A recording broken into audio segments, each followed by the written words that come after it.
Hi, this is Jamie from JC's New Album Interviews. I'm here with Chris Chitticks of Ex-Graveyard and The Plague, 60s, 70s bands, right? That's correct, mate. Yeah, a long Yeah. time ago. So, and he was in Rampant with me as well, in the I reformed was. Rampant. Yeah. So, yeah, he's seen a lot over the years. So I thought I'd interview him. It's kind of more pre-New Album, but still it's pretty cool to kind of know about all the kind of old school kind of bands and all that. So you're right, Chris. You all cool? Yeah. No. Yeah. Okay, Jamie. Yourself? Yeah, not too bad. All cool. That's cool, mate. All That's good. cool. So Nice my one. first question to you is: when and where did Graveyard form, and the same for the Plague as well? Well, we'll start with The Plague because that was pre-Graveyard, actually. In 1966, when I was a little 17-year-old teenager, I was a trainee chef, actually, and we had a guy come and work in the pub that I was working in at the time, who was a drummer for the Johnny Dankworth Orchestra. And he turned around to me one day, and because he knew that I played a bit of guitar in them days, you know, I had 3 chords, mate. I could have joined Status Quo, like, you know. Anyway, he asked me if I wanted to join his band and go on tour. So I thought, yeah, why not? You know, chance of a lifetime sort of gig. You know, these things come along. Anyway, cut a long story short, off we trotted to Turkey and Greece for the best part of 2 years. I ended up in Cyprus because I'd spent a lot of my teenage years, younger years in Cyprus, should I say, with another band. I came back to the UK, and that is when I joined a band called the Dandelion Teacup, of all names. I mean, talk about psychedelic, which it really was at that particular period of time, as you probably well know. And from then I went on to join the Plague, and I'm still in touch with 2 of the guys from the band to this day, and that was in 1968. And during that time, we were doing all our own stuff. It was written by Kevin Scott, who's out in Australia now, lives in Perth, and his brother, who sadly passed away last year, Rob. And he wrote most of the stuff in them days. And we were actually signed to Decca for a short period of time, but as things worked out in the music business, one thing led to another, and it was well, you know how it goes. The music business was just a mess, mate. Everybody was trying to jump on everybody else's back and nicking people's tunes and all that. Anyway, cut a long story short, that's how the Plague was born. And we were quite lucky because we had management at the time, and we was very fortunate to be able to support a lot of the bands around at the time. Like, for instance, I don't like name dropping, but I just feel very privileged that I was around at the time when we could do those sort of things. Joe Cocker and the Grease Band at the South End Kersal, for one, which was absolutely awesome. I mean, what a band they really were. When Peter Frampton was 16 years old, he was in a band called The Herd, and they had a single out called From the Underworld with Andy Bowen on keys. And we supported them at a place called the California Ballrooms in Dunstable, which is now a housing estate, I believe. They pulled it all down many, many years ago. So we were quite fortunate, and there's loads and loads of other bands that I could mention. The Sweet being one. They were just, mate, what a band. Everybody thought they were like teeny bopper band because of the pop stuff they put out, but actually they were quite a heavy rock band behind the scenes, and they were just superb. And we were quite fortunate to be on the same bill as them on 1 or 2 occasions, And there's loads of others, to be honest with you, and I really ain't going to bore you to death with all of that, So that's how the Plague came about, And the thing is, the band was based in Gravesend, which, as anybody who knows anything about history, is where the Plague kind of ended, the Great Plague of London. And that's basically how Kev and Rob chose the name for the band. So there you go. That's a very brief history of the Plague, anyway.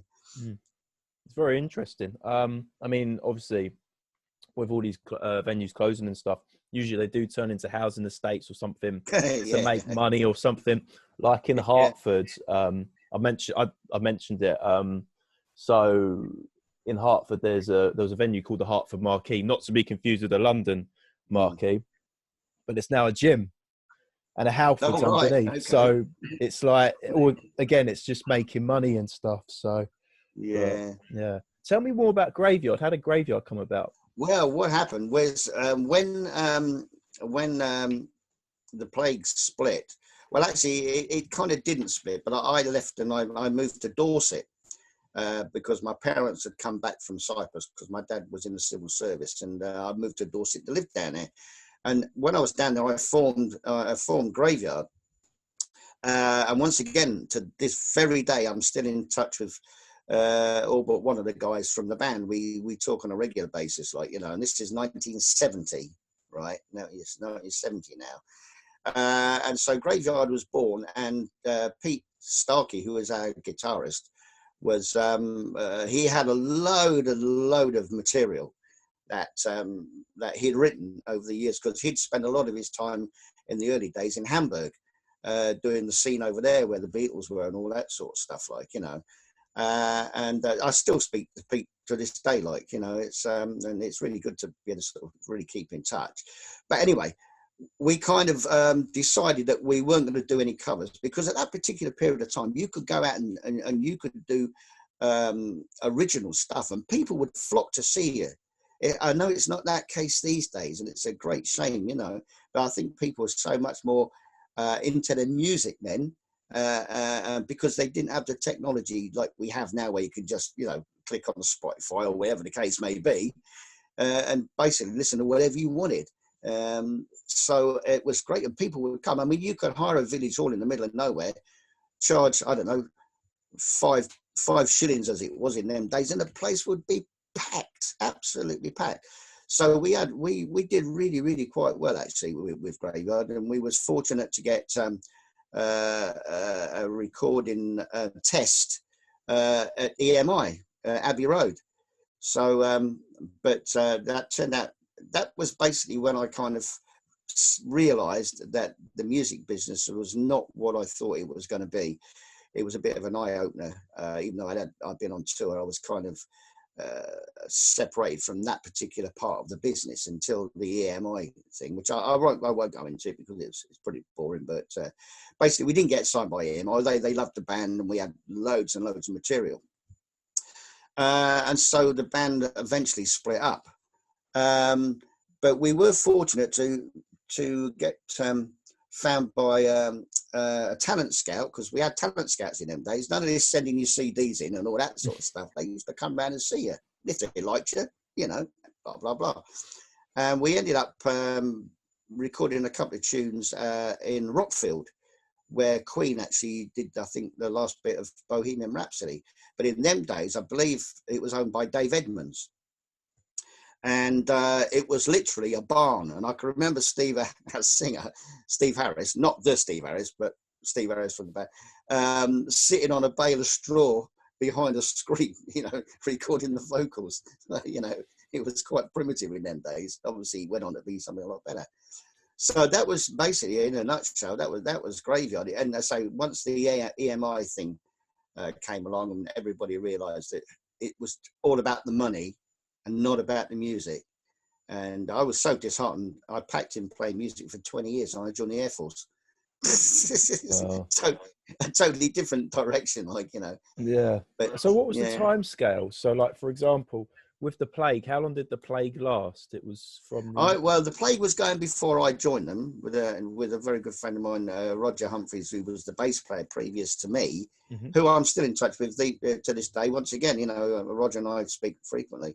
So they were going before I did. And I do believe, I'm not sure, but I've got a feeling they probably went on about another year after I left the band before it all sort of finally disintegrated. So that would have been, what, 1970, 71, I guess. You know? Okay. Yeah, and then but by that time I had moved to Dorset, so then I kind of lost touch with the guys, you know. So, and then with you know, Graveyard, it was 1970, and then was it like early 70s you split up, or? Yeah, it would have been mid 70s. Yeah. I mean, time's gone on, and to be honest with you, the exact time, it would have been about 75, 76 thereabouts. Anyway, okay. But we'd had a very, very good run, and we had a lot of, for want of a better word, fans. I hate that word, but you know that used to follow the band everywhere, and we did very well. We were busy 7 days a week. And we was all working as well. So, you know, you can imagine, we had 6 months at one time, 6 months on the road and coming home and going to work during the day. You can imagine after that 6 months what we all look like, you know. It's great to have like gigs every day though, pretty much back in the day. I mean, you'd be lucky to get 1 gig a week these days. Jamie, it was the nuts, mate. It really was. I mean, we had so many great venues. You know, I don't even think we played in a pub, because back in the late 60s and certainly the early 70s, the universities and the colleges were really big deals. I mean, if I remember rightly, AC/DC played in Colchester College or University, and they were really big. So, you know, the circuit was massive. And obviously there were a lot of clubs and a lot of town halls that we played with. I don't even remember playing in a pub, to be honest with you, other than a rehearse, you know. So you know, we were very lucky. We were very lucky in that particular era. In my opinion, we were really lucky, you know. Yeah, definitely. So with the graveyard and the plague, were there any recordings done back in the day? I know you told me the story about the graveyard demo and sort of what happened to it. Yeah, we did. We did do recordings back in those days. Yeah, that particular incident was the actual Rockfield thing, Damien. That was it was an independent label. This guy had come along and sort of found us in our rehearsal place, like, you know, and he came down to the studio because they were funding the demo.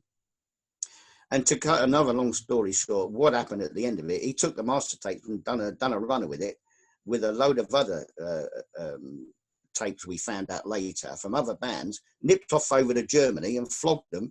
And they were sort of put together by other bands, changed the tune slightly or the lyrics, not just ours, but other people's as well.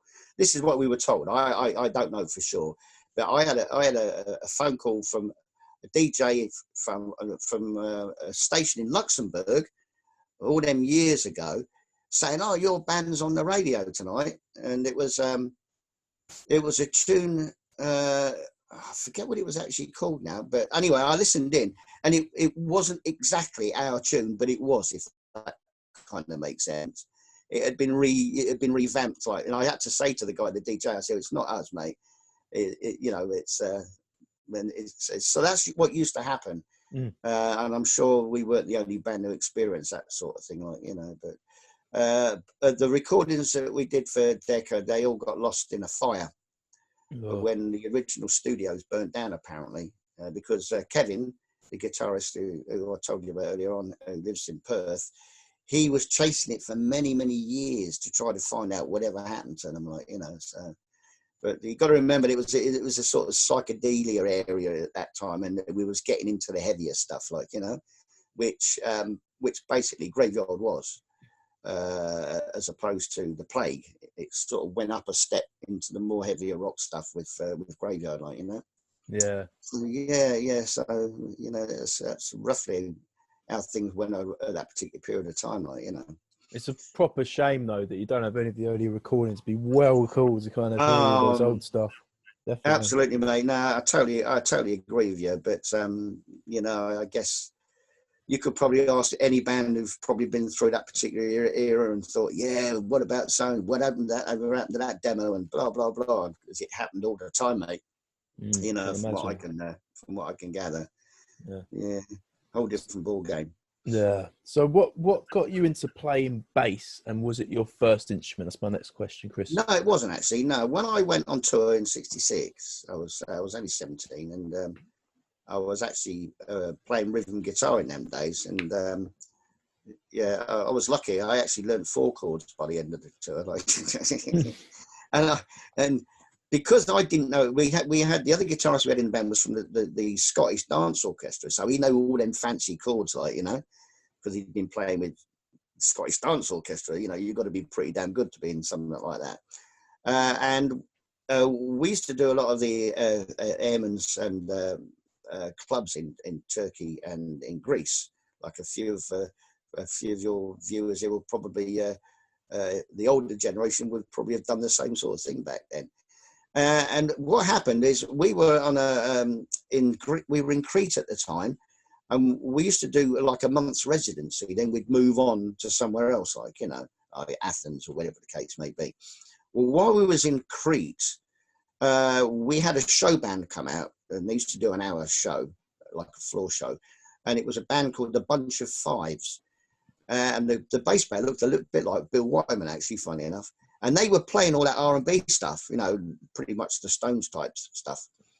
And I got chatting to the bass player, and you know, became mates over the week. And during that week, I said, look, I quite fancy having a bash at this. And he showed me a few things. He said, if you know the root notes, he said, blah, blah, blah, you can more or less pick your way from there, right? So he showed me a few things. And when I went back to Athens to see the Stones play in a big football stadium, I bought my first bass, which was an EKO Hofner, EKO violin bass. And that was the first bass I ever had. And it kind of went on from there. I never went back to playing guitar again, like, you know. Wow. I went out to Cyprus. When the band split, I went to Cyprus, joined another band out there, and the bass player in that particular band was also a guitarist. And he said, well, great. He said, I'll go back on guitar. You can take over bass. And that's how it all came about, really. A lot of bands that I've interviewed have always said one of their first guitars was a Hofner. So they're quite vintage instruments, I guess. The Hofners. Oh yeah. I mean, this one, I say it was the Echo version. No, it wasn't. It wasn't actually a Hofner, but you know, probably worth a couple of bob if I'd have kept it now, because that was 1967. Wow. You know? Yeah, it probably would be worth quite a bit. Yeah, definitely. Yeah. So, I think you kind of mentioned the question. I've got another question here. Where did Graveyard and the Plague used to play back in the day? But you kind of mentioned, obviously, Graveyards were based in Dorset, so I'm guessing it was all kind of around there. And then the Plague were based in Gravesend. So yeah. But we travelled quite a long way with the Plague. We were up and down the motorways all the time, the same as a lot of other bands were in the day, like, you know. Because we had management, obviously they would put us wherever we had to be, and we'd have to trundle off and do it. Where we didn't have management with Graveyard, so it was pretty much like any other band. We had to do it all ourselves. But we were basically West Country, up as far as London, and that was about it. We never really went much further north, like, you know. So we were pretty much that West Country based, I guess, you know, down to Dorchester and Southampton and places like that, you know. No, that sounds interesting. Talk more about other bands and more related bands. So, for example, were you in any bands in the 80s period, or did you join the Air Force by then in the 80s? No, I joined the Air Force, and I was only in the Air Force for 3 years in the end, although I did sign up for 9. But after 3 years, I'd had enough of being stuck out in the wilds of Suffolk. And so I bought myself out and went to work in the city. Well, when I was up in the city, I met Jill, my present partner, and she found all my old photos, because I've got a scrapbook from back in them days with a load of old pictures in, like. And she said, "What's all this like?" Because I never mentioned it. To me, it was in the past, like, you know. Anyway, she taught me into getting back into playing again. So I messed about with a few bands there in the South End area, and then my son was born.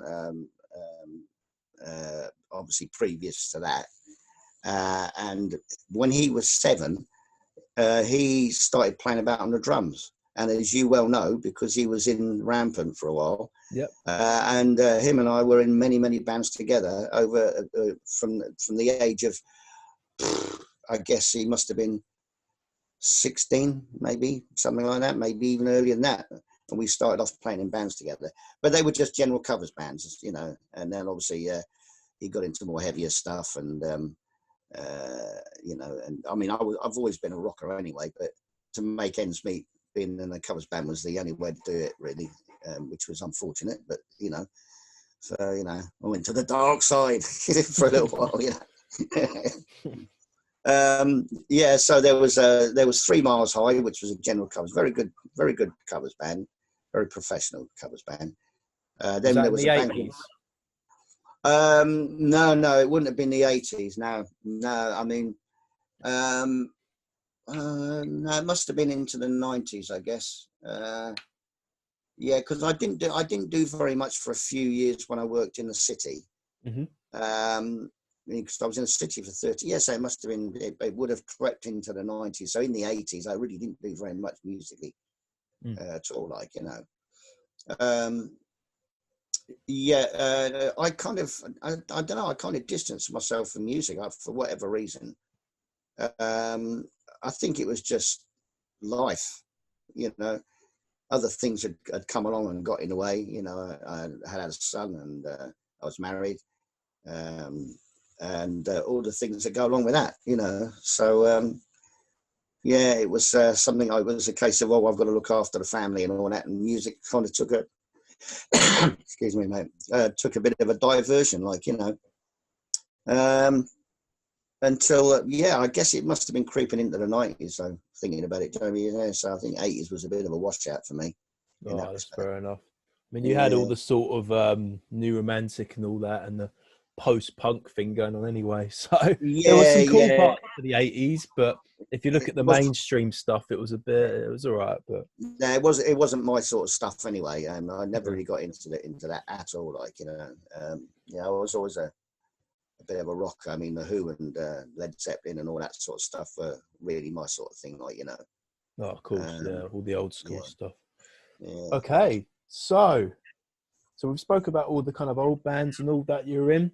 You're currently in a band called Sounds Better Naked with Lee, your son, who obviously played with us in Rampant as well. So it's a bit of a tongue-in-cheek band, 80s kind of band. It is, yes, yeah. Yeah, we've got a new vocalist, Susie Brown, better known as Cherry Pyro. Yeah, we've all got silly names. You know how it works, Jamie. You've seen the band anyway, mate. You know what it's like. All very tongue-in-cheek, all good fun.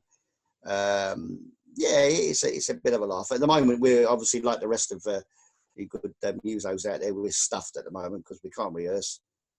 We got Smoke and Fire to play this year. Hopefully it'll be up and running, and hopefully we'll actually get to rehearse before it. Otherwise, it could be quite interesting. Let's see what happens. Yeah, I mean, I was in Enemy of the Line for a little while, but I had health problems that meant I couldn't stay with the band. Still good friends with the guys. You know, that was one of the little regrets. Unfortunately, I had a decision to make health-wise, and I had to leave the band, which was a shame. But there you go. You know, that's the way things go. Right. One more question, Chris, then we'll wrap up. So, think of a memorable or amusing moment of back in the day, maybe with Graveyard or the Plague. Any like amusing or funny moment you can think of. Oh, blimey, mate. There was just so many of them, really.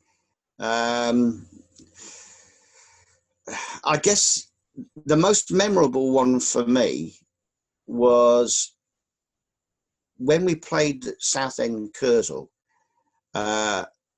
with support to Joe Cocker in the Grease Band. He had, with a little help from a friend in the charts at the time, and he was trundling around the country promoting the single. And the old Kersal had two stages in it, a big one and a little one to the one side. I don't know if anybody remembers that. And we were on the main stage, and we were just coming to the end of our allotted set, and the organizer walks on stage, and he said, excuse me, guys, he said, do you mind could you just do another 15 minutes because Mr. Cocker hasn't arrived, right?